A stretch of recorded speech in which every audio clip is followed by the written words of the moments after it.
Non league के ही हैं खालिद बड़ैच साहब, आप ही के MN साहब हैं वो। तो सर उनका ये अपने हलके के काफ़ी सारे गाँवों में उन्होंने ये कहा था कि अगर इस दफ़ा मैं गैस ना लेके आ पाया तो अगली मरतबा जो है खालिद बड़ैच इस गांव में वोट नहीं लेने आएगा। तो आप ये बताएं अगली मरतबा वोट आएंगे या गैस आएगी? लास्ट पे आपसे हमारा एक सवाल है, आप बड़ा होकर क्या बनना चाहते हैं सर? अस्सलाम वालेकुम ख़वातीन व हज़रात, मैं हूं उसामा सुल्तान और आप देख रहे हैं उसामा सुल्तान ऑफिशियल्स। नाज़रीन, सियासत क्या चीज़ है? इसको सुनते ही आपके दिल में, आपके जहन में सबसे पहले ख्याल आता है वो ये आता है, यार ये कोई आंख में चोली की गेम है जिसमें कहना कुछ, करना कुछ, होना कुछ और बताना कुछ है। लेकिन नाज़रीन, अगर ये ईमानदारी के साथ की जाए तो ये एक इबादत भी है। आज के मेरे मेहमान जिनसे मैं आपकी मुलाकात करवाने जा रहा हूँ वो ना कोई डायरेक्टर है, ना कोई सिंगर है, ना कोई प्रोड्यूसर है, ना कोई एक्टर है और ना ही कोई कॉमेडियन है, बल्कि उनका तल्लुक सियासत से है और 2 मरतबा PMLN की तरफ से MP के ओहदों पर फाइज हो चुके हैं। नाज़रीन, सियासत क्या चीज़ है? अपने कंपेटिटर्स को बीट करने के लिए किन मराहल से गुजरना पड़ता है, क्या क्या पापड़ बेलने पड़ते हैं और सियासत में रहकर किस तरह खिदमत खलक की जाती है, ये तमाम तर सवालात आज के हमारे मेहमान PMLN से तल्लुक़ रखने वाले हाजी अब्दुल कदीर अवान MPA साहब, उनसे हम करेंगे। 2 बातें हम इनसे करेंगे, 2 बातें ये हमसे करेंगे, कुल मिला के बातें हो जाएंगी 4 और ये 4 की 4 आज बातें हम आपसे करेंगे। तो आइए इनसे बात करते हैं। अस्सलाम वालेकुम सर। वालेकुम सलाम सर, क्या हाल चाल है आपका? ठीक है अल्हम्दुलिल्लाह। सबसे पहले बहुत शुक्रिया आपका कि आपने अपनी मसरूफियात को तर्क किया और हमें अपने पास बैठने का मौका नहीं, मुझे शुक्रिया वाली बात नहीं है। सबसे पहले मैं आपका शुक्रिया अदा करता हूँ कि आप जवान जिस मकसद को लेकर आगे चलें, ये बहुत ही खुश आइन है सर, बहुत शुक्रिया। और लेकिन मुझे आपसे गिला है, आपने बहुत देर मतलब टाइम बहुत इंतजार करवाया मुझे। नहीं, वो आपकी बात बिल्कुल ठीक है, इंतज़ार आपने काफ़ी किया, बल्कि मेरा ख्याल है इतना करना भी नहीं चाहिए था आपको और मुझसे करवाना भी नहीं चाहिए था आपको। उसकी वजह ये थी कि बजट सेशन चल रहा था, कुछ हमारे जो कोविड-19 चल रहा है इसकी वजह थी कि हमारे जो असम्बली के जो डेज़ होते हैं ना, 100 डेज़ हमने इजलास लाजमी करना होता है, वो काफ़ी डेज़ हमारे पेंडिंग थे। उसके लिए हमें वो आगे टाइम 14 अगस्त तक हमारा साल पूरा होता है, उसके लिए हमें वो पूरे करने थे। तो इसलिए मुझे लाहौर मसरूफियात मेरी चले सर, फिर भी बहुत ज़्यादा दिल से, लेकिन मैंने कभी किसी को इंतज़ार करवाया नहीं। मुझे खुद बड़ा अजीब लग रहा था कि आपने इतनी बार कॉल की, आए भी और मैं आपसे मिल नहीं सका, इसकी बल्कि मुझे मदद करनी चाहिए। नहीं कोई सर, कोई आप एक अच्छे मकसद के लिए आए हैं। ठीक है सर, सवालात कुछ हम सियासी होंगे, कुछ गैर सियासी भी हो जाएंगे, तो माजरत नहीं, सबसे पहले सवाल ही होता है। जी बिल्कुल, वो आपका राइट है सर। नाज़रीन, सबसे पहले इनसे पूछते हैं, पिछले दिनों में सर TLP और PTI आपस में आमने सामने थे पिछले दिनों में, तो अभी कुछ लोगों का तो ये भी कहना है कि TLP जो है वो आने वाले वक्त में TLP का दौर है। नहीं। आपको क्या लगता है जो नून लीग है वो दोबारा इसमें मैदान में आ सकती है या खत्म होगी? क्या आप क्या कहते हैं इस बारे में? शुक्रिया, आपने 2-3 सवाल इकट्ठे कर दिए। हकीकत जो है ना वो माननी भी चाहिए, सुननी भी चाहिए, और उसी को लेके आप अगर आगे चलेंगे तो ज़िंदगी में आदमी कामयाबी हासिल करता है, लोगों के लिए कोई आसानी कर सकता है। जहाँ तक TLP का, वो एक जमात तो बन चुकी है।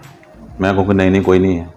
जिस तरह उन्होंने इलेक्शन लड़ा, सिंध में अक्सरियत है उनकी, सॉरी अक्सरियत नहीं, जो सिंध में सीटें हैं उनकी मेन वहाँ है, लेकिन जिस स्पीड से वो चले थे, अभी वो रुके ज़रूर हुए हैं। कुछ हालात इससे पहले PTI के साथ ही अब आमने सामने आ गए हैं, उसकी वजह से है। बाकी जब इलेक्शन का टाइम आएगा ना, असल तो पता उस वक्त लगता है आदमी को, जब ग्राउंड में आता है ना, तो फिर पता लगता है कि क्या है क्या नहीं। जहाँ तक नून लीग की बात आपने की कि नून लीग ख़त्म हो गई, ऐसे हो गई, मेरा ख्याल है अगर टॉक शो देखो या पाकिस्तान के मीडिया देखो, उसमें अगर 90 मिनट का प्रोग्राम है तो उसमें 80 मिनट नून लीग के नवाज शरीफ और शहबाज शरीफ, हमजा मरियम की बातें होती हैं, बाकी 10-20 मिनट बाकी जितनी भी पार्टी उनकी बात होती है। लोग कहते हैं सर नवाज शरीफ खा गया, नवाज शरीफ चोर है, नवाज शरीफ ये है, नवाज शरीफ वो। आप थोड़ा सा इस पे ना बयान करें, क्या चीज़ है? सोचने वाली बात है कि वो खा भी सारा कुछ गया, बना भी सारा कुछ गया। अब जो ईमानदार आए हुए हैं, मदीना की रियासत वाले आए हुए हैं, इन्होंने सारा कुछ बचाया, तो इनसे कोई करना तो दूर की बात है, इनसे कोई रिपेयर भी नहीं, काम नहीं हो रहा। बिल्कुल, ये भी बात है। हकीकत तो यही है ना, देखे ना आपके मुल्क में दहशतगर्दी खत्म हुई, सबसे बड़ा मसला था हमें दहशतगर्दी का। इससे पहले कितनी हुकूमतें आई, फौज की हुकूमत भी थी, सब कहते हैं ना फौज ने किया, हमेशा फौज ही करती है। हमारी फौज है, बड़ी आला फौज है, उसी ने किया। लेकिन ऑनरशिप नवाज शरीफ ने ली, खड़े हुए, आगे चले, अल्लाह ताला ने मेहरबानी की। आप क्या कहते हैं इस पे कि लोग कहते हैं जो फौज उन्होंने इन्वॉल्व किया इसमें, जो इलेक्शन हुए तभी जाके? नहीं, आप इस पे क्या कहते हैं? देखो, इन्वॉल्वमेंट जो है वो अभी तो आपको साहब नज़र आ रही है। परवेज़ अली साहब कह रहे थे कि हमारे आदमी उठा के ले गए। हमने शुजा पाशा से बात की कि बस करें ना, हमारे आदमी लेके जाएं। उसने कहा सारी बातें मंजरे आप में काफिली करी, हमारे ले गए, सारे लोग उधर गए हैं, किस तरह गए हैं उन लोगों से पूछें, हमें तो नहीं। उसने कहा मैं इस बात को मुझे भी बिल्कुल सर, ठीक है। लेकिन जो हुआ है वो आपके सामने है, जो मीडिया पे है, ग्राउंड पे है, जो पार्टियां कर रही हैं। लेकिन ऐसी भी बात नहीं है कि आदमी आप ठीक हो तो मेरा ख्याल है कोई प्रॉब्लम नहीं होता। ये भी ठीक है सर। इमरान खान साहब नवाज शरीफ के इतना खिलाफ हैं जैसे सर सास बहू के नहीं खिलाफ होती, इस तरह खिलाफ। थोड़ा सा बयान करेंगे क्यों, इसकी वजह क्या आखिर?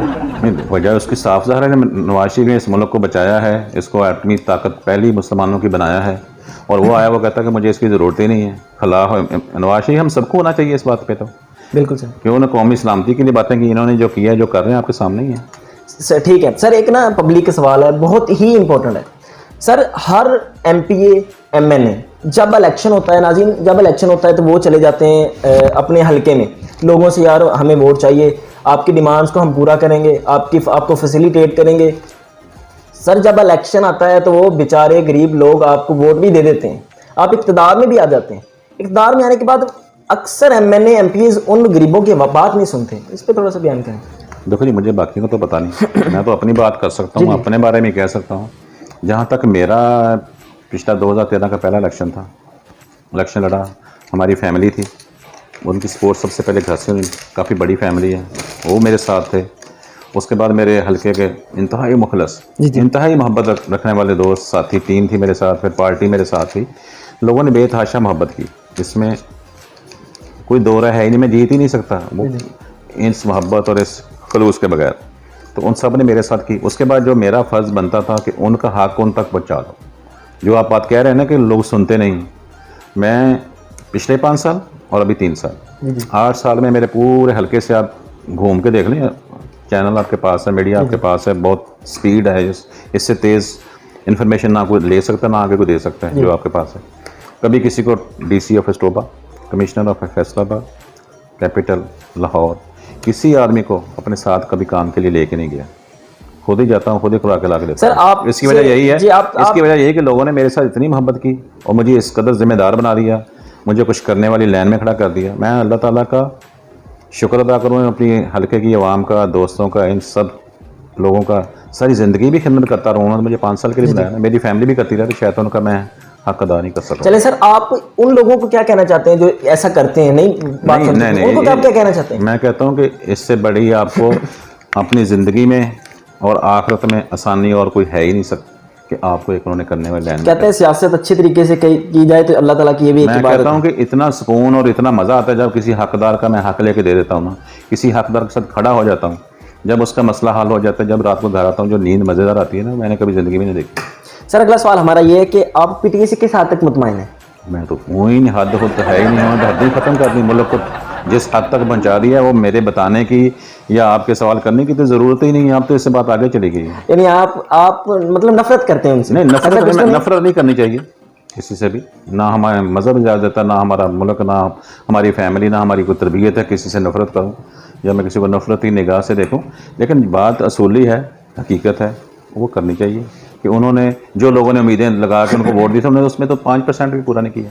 चलें ठीक है सर। एक बिजनेसमैन जो होता है सर, वो 24 घंटे जब भी किसी भी जगह पे चले जाए, पार्टी में चला जाए, किसी भी इवेंट में चला जाए, कॉन्सर्ट में चला जाए, सर उस बंदे के दिल में एक ही चीज़ चल रही होती है, यार मैंने बिजनेस स्टार्ट करना, ये करना है, वो करना है। सियासतदान जो होता है उसके दिल में क्या चल रहा था 24 घंटे? 24 घंटे उसके तो दिल में चलना क्या था, उसको चला रहे होते हल्के के लोग सारे। चलने वाली बात तो सियासतदान, उसके दिल में कुछ नहीं चलता। एक पोर्टर होता है, वो सर सोचता रहता है मैंने ये शायरी लिखी है लड़कियों पे, लड़कों पे। उसकी यही कोशिश थी कि मैं किसी तरह से अपने ये 5 साल जो लोगों ने मुझे जिम्मेदारी दी है ना, मैं इसको अच्छे तरीके से अदा कर सकूँ ताकि मैं अपना ये सफ़र जारी रखूँ, आइंदा भी लोग मुझसे नाराज़ ना हों, मेरे साथ और मिल जाएँ, मेरी ज़िंदगी भी आसान हो, मेरी कब्र भी आसान हो, अल्लाह ताला के आगे जाना, हशर का मैदान भी मेरा आसान हो जाए, कि मैं लोगों के साथ ज़्यादती ना करूँ, बस लोगों की खिदमत करूँ। जी बिल्कुल सही है सर। ज़ाहिरी बात है, आप असम्बली में बैठते हैं सर, कभी असम्बली में बैठे आपको इस तरह का फील हुआ हो यार कि मैं अभी एक स्कूल की एक क्लास में बैठा हूँ और मैडम मुझसे पूछ रही है कि जी आपने होमवर्क नहीं किया कल का तो मुझे डांट पड़ेगी? ऐसा कभी कुछ ना डर, असेंबली में बैठे कुछ डर किसी भी हवाले से कभी कुछ फीलिंग आई? पिछले 5 साल में ये नहीं होता था, आजकल डेली होता जो आप कह रहे हैं कि यार हम यहाँ क्या कर रहे हैं, जिन्होंने हमें भेजा है जी जी वो जिस हालत में है, उनकी हालत और हमारे यहाँ बैठने की रहने सहने की हालत में ज़मीन आसमान का फ़र्क है। बिल्कुल। वो ऐसी मलामत करती रहती है कि हम उनके लिए जो हमें करना चाहिए हम नहीं कर पा रहे। ये हो रही है, इसमें कोई शक नहीं, वाकई होती है, परेशानी होती है, मुश्किल भी होती है। यानी सोच भी आजकल असेंबली में मुश्किलात पैदा हो रही हैं, चाहे हम पंजाब असेंबली देखें, सिंध असेंबली देखें, कहीं भी देखो, कौमी असेंबली भी देख लें, ऐसे ही हर है। जगह जो हमारी जिम्मेदारी है ना हम वो अदा नहीं कर रहे हैं। क्या ये कैसे ठीक हो सकती है सर, कुछ इस पे अगर ये ठीक, बस अल्लाह मियां इनको हदायत दे सबको, अल्लाह दुआ हिदायत करें। दे, इसलिए बस उसके यानी अलावा हर बंदा खुद को ठीक कर ले, वो फिर अपने आप को ठीक कर लो। लोगों का मैं वही बात करता हूँ पहले जो कही है कि अल्लाह ताला का शुक्र और लोगों का शुक्रिया अदा करें कि उन्होंने करने वाले टाइम में कर दिया आपको, तो आप क्यों नहीं करते। सर नाज़रीन, बहुत खुशी का बायस है ये हाजी अब्दुल कदीर अवान साहब हमारे साथ बैठे हैं। पब्लिक का एक बहुत इंपॉर्टेंट सवाल था जिस पे जोर दिया गया कि मुझे लाजमी इनसे पूछना है, तो वो मैं अभी इनसे पूछूंगा। सर नॉन लीग के ही हैं खालिद वड़ैच साहब, आप ही के MNA साहब हैं वो, तो सर उनका ये अपने हल्के के काफ़ी सारे गाँवों में उन्होंने ये कहा था कि अगर इस दफ़ा मैं गैस ना लेके आ पाया तो अगली मरतबा जो है खालिद वड़ैच इस गांव में वोट नहीं लेने आएगा। तो आप ये बताएं, अगली मरतबा वोट आएंगे या गैस आएगी? मेरा ख्याल गैस तो सारे गाँव में पाइपलाइन तकरीबन 80% तो जा बहुत सारे ऐसे गांव ऐसे हैं जिनमें चुकी है। मेरे हल्के में 4-5 गाँव ऐसे हैं, बाकी सब में जा चुकी है। नहीं, अभी कुछ है ऐसे गाँव? नहीं वो आपके तो हल्के हुकूमत नहीं, 4-5 गाँव हैं मैंने कहा टोटल। पहले तो 90% में नहीं थी, जी जी। अब तो 80% में पाइपलाइन मेरे ख्याल में मेन लाइनें जा चुकी हैं। सर मतलब आने वाले वक्त में ऐसा कंप्लीट हो जाएगा ये, आने वाले मैं कहता हूँ डेढ़ दो अगर साल? हमारी हुकूमत होती तो अभी हो जाता, लेकिन अभी उन्होंने रोके हुए हैं सिर्फ इसलिए कि ये नून लीग के चले, पास। हमारी नेक ख्वाहिशात आपके साथ हैं, आप लेकिन इसको मुकम्मल पाए तकमील तक पहुंचाएं, क्योंकि हर घर के जो औरतें हैं ना वो बहुत इस मसले का बायस उनका राइट है, हमारी जिम्मेदारी है, ना उन पे एहसान है ना ये दे के वोटें लेनी चाहिए, ये हमारी जिम्मेदारी में शामिल है। आपकी जिम्मेदारी सर, आपका फर्ज है ये, आपने उनको उनका हुकूक ये पूरा करना है। जैसे जिम्मेदारी फर्जी होती है, वो हमारा फर्ज है, हमारी जिम्मेदारी है। मैं तो वही कह रहा हूँ कि ये किसी को कहने की या किसी के कह के हमें करने की ज़रूरत नहीं है, हमारी जिम्मेदारी है, हमें ये अदा करनी चाहिए।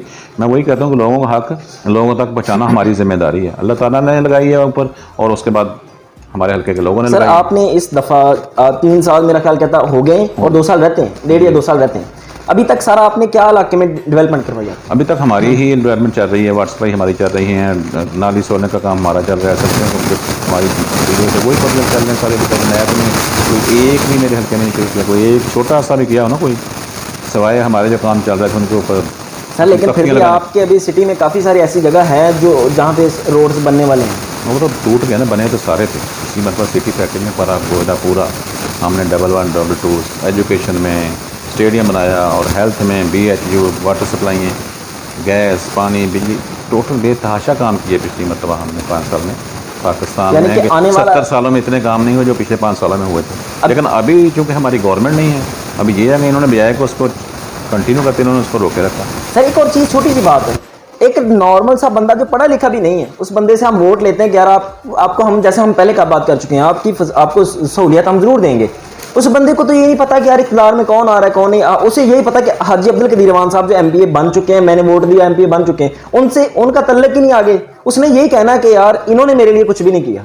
तो इस हवाले से जो मतलब नहीं, मेरा नहीं ख्याल कि हमारे हल्के में कोई आदमी, अल्लाह ताला की मुझ पर तो ख़ास है, मैं तो अल्लाह में सब भी करे, मुझे हल्के किसी अवाम से या किसी लोगों को मुझसे ये गिला हो कि मैं गया मेरा काम नहीं हुआ। मेरे अल्हम्दुलिल्लाह अल्लाह ताला का करोड़ों शुक्र है कि आज भी जैसे मैं हुकूमत में वैसे ही तमाम ऑफिस वाले मेरी बात सुनते हैं, मेरे काम भी होते हैं, मैं लोगों को करवाता हूँ रोज़।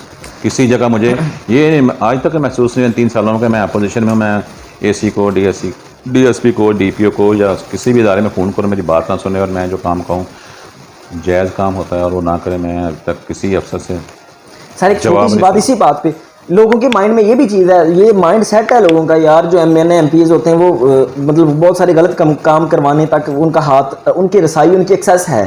तो थोड़ा सा मतलब ऐसा ये झूठ है लोगों का, खुद से बनाए अल्फाजात है या ऐसा है भी कुछ?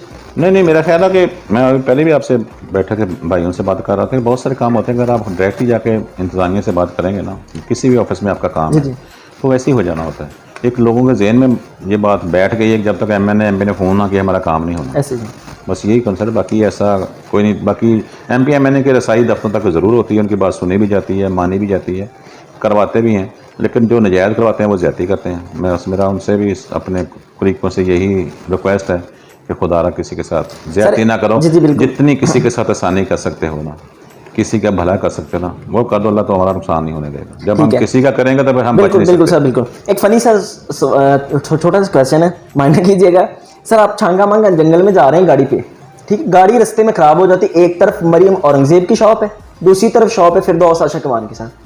फिरदौस आशिक अमान जो फ्री काम करके दे रही है, जो मरियम औरंगजेब लेकिन सर वो पैसे लेती है। आप सर क्या करेंगे, गाड़ी कहाँ से ठीक करवाएंगे? मैं पैसे वाले से ही कराऊंगा, क्योंकि मेरा नुकसान हुआ है, मेरी गाड़ी का काम है, मुझे उसकी उजरत देनी चाहिए, उसने मेहनत की है उसका। सर वो फ्री करके दे रही है, उसकी तरफ नहीं, वो देखिए फ्री ना। बहुत, पता नहीं कल को फ्री क्या बनेगा उसको। नहीं अगर वो खुद कह रही है आप आ जाए। नहीं फ्री वाली देखो, अगर मरियम भी तो मैं तब भी उससे ना कराऊँ। अच्छा फ्री वाली अगर मरियम भी ना हो तो ये बात सर, बिल्कुल बिल्कुल। मेरा तो है, जिसका हक है उसको हक मिलना चाहिए। सर बहुत मजा आया आपके साथ बातें करके। लास्ट पे आपसे हमारा एक सवाल है, आप बड़ा होकर क्या बनना चाहते हैं सर?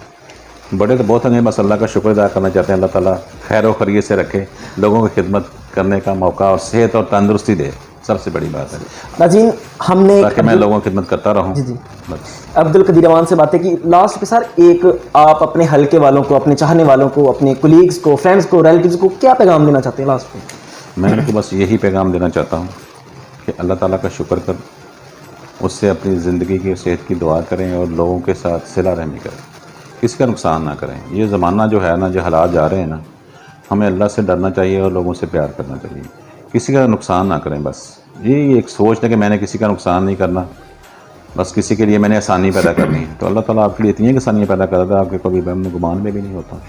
तो कोशिश करें, आप भी हैं, मैं जी जी ज़रूरत हट के बात कर रहा हूँ कि लोगों तक यही पैगाम दें कि आएँ, एक हो जाएं, मोहब्बत करें, हमसायों का ख्याल करें, एक दूसरे से प्यार करें। ये नफ़रत, ये बुग़्ज़ आ रही है ना, आगे ईद आ रही है, कुर्बानी की ज़िबा करने, जानवर ज़िबा करने ना, इस ईद पे हर चीज़ ज़िबा कर दें, नफ़रत को ज़िबा कर दें, कदूरत को ज़िबा कर दें, इख्तलाफात को ज़िबा कर दें, लड़ाई झगड़े उनको दफन कर दें। यानी कि ईद पे हमें ना एक जज्बा, कुर्बानी का जज्बा, ये कुर्बानी जो है ना, वो हमें एक कर दे। बिल्कुल बिल्कुल। तो बस जी यही नाज़रीन, फैसला है कि आज हमने हाजी अब्दुल कदीर अमान MP जो कि PMLN से इनका ताल्लुक है, हमने इनसे बातें की। बहुत सारे ऐसे सवाल थे जो आप ही के थे, आप ही को सोचते हुए मैंने इनसे पूछे बहुत सारे, बल्कि सारे के सारे सवाल का आपने हल इनसे ले लिया है। और इन्होंने बहुत अच्छी बात की कि इस ईद पे, आने वाली ईद पे ना, ज़िबा कर, कुर्बानी तो ज़िबा करनी है, नफ़रतों हर चीज़ को ज़िबा कर दें, ख़त्म कर दें, मोहब्बत प्यार इसी को फैलाएं, क्योंकि यही सबसे बड़ा अल्लाह ताला की एक बहुत ही अहम चीज़ है। अगर आप इसे करेंगे तो अल्लाह ताला की खुशनुदी हासिल कर लेंगे। नाज़रीन इस तरह के, इन तरह हाजी अब्दुल कदीर अमान से बहुत अच्छा लगा इनसे बातें करके। इस तरह के सितारों से मिलने के लिए, मुलाकात करने के लिए, उनकी बातें सुनने के लिए, उनके साथ बैठने के लिए हमारी वीडियोस को पसंद, अगर आपको पसंद है तो उसको लाइक करें, सब्सक्राइब करें, शेयर करें, और मज़ीद भी हम इस तरह के इंटरव्यूज़ आपके पास लेके आते रहेंगे। तो ये आज का जो इंटरव्यू, बहुत देर बाद में इंटरव्यू किया, काफ़ी सारी वीडियोस मैं अभी नहीं बना पाया था, तो क्योंकि कुछ मसरूफियात थी। तो अगर ये आपको वीडियो अच्छी लगे, लाइक करें, सब्सक्राइब करें, शेयर करें, और अपना बहुत सारा ख्याल रखिएगा। सर आप भी थोड़ा सा कह दें इनको कि सब्सक्राइब कर दें। लाजमी करें जी, बहुत अच्छा बच्चा है माशाल्लाह, बड़ी एफर्ट करता है और बड़ी मोहब्बत और इखलास के साथ ये काम कर रहा है। ऐसे ही लोग, ऐसी ही चमक और ऐसा ही खलूस अगर हमारे साथ रहा तो पाकिस्तान की तरफ कोई मैली आंख से देख भी नहीं सकता और इसकी खुशहाली और तरक्की को कोई रोक भी नहीं सकता। तो सब लोग मोहब्बत के साथ इसको शेयर भी करें और अपने जो ख्यालात हैं वो उनको दें, ये उसको लेके आगे चलेंगे। हम सब मिलके मुस्लिम सोच रखेंगे तो इंशाल्लाह ये पाकिस्तान खुशहाल भी होगा, इसमें अमन और सुकून भी होगा और तरक्की भी करेगा। क्योंकि ये पाकिस्तान नहीं है, ये मेरा और आप सबका घर है। हमें अपने घर की तरक्की और खुशहाली के लिए मिलजुल के काम करना चाहिए, हर चीज़ ख़त्म कर देनी चाहिए। इसी में हमारा और आप सबका भला है, हमारी इसी में दुनिया और आखिरत की भी कामयाबी है कि हम एक दूसरे से मोहब्बत करें। नाज़रीन अपना बहुत सारा ख्याल रखिएगा, अपने मेज़बान उसामा सुल्तान को दे इजाज़त, और देखते रहिए उसामा सुल्तान ऑफिशियल। अल्लाह मेरा और आपका हामी नासिर हो। अल्लाह हाफिज़।